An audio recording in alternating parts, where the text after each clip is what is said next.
Parlinkavo, liunk žeimelę, aš jod, un malūnų kelią. Pakruojo rajonas šiandien žinomas kaip lygumų kraštas, tačiau tarpukariu neatsiejama šios regiono įvaizdžio dalis buvo vėjo malūnai.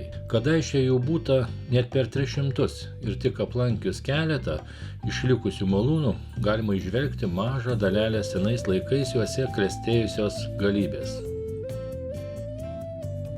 Kaip toks reiškinys, kaip vėjas, kurį jaučiame, bet kurio nematome, padeda žmonėms pasigaminti energijos.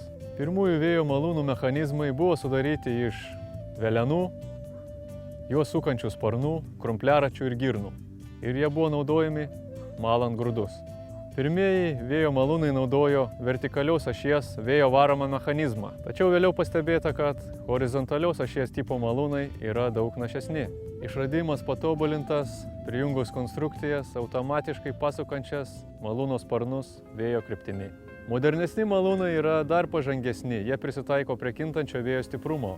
Jeigu vėjo gūsiai pasidaro pernelyg galingi, malūnas automatiškai gali būti pasukamas arba sustabdomas. Šiuolaikinėme pasaulyje vėjo malūnai prarado anksčiau turėtą savo reikšmę. Didžia dalimi tą nulėmė pramonės perversmas, pradėjus plačiai naudoti elektrą. Čia reiktų antrą aukštą pateikti. Matos, girnos yra.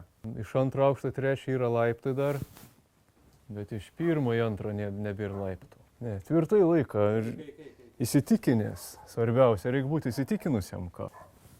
Šiomis dienomis senoviniai malūnai pasaulyje trūnyja, nors yra saugomi kaip istorinis paveldas. Vienas iš tokių valstybės saugomų kepurinių vėjo malūnų stovi ir Pakruojo rajone, Rozalimo seniūnijoje, Meldinių kaime.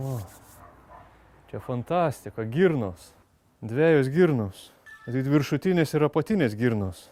Vietinis ūkininkas Bukauskas šį malūną pastatė 1882 metais. Malūną statyti jam padėjo vietiniai meistrai, sunkiai kirviais tašydami rąstus.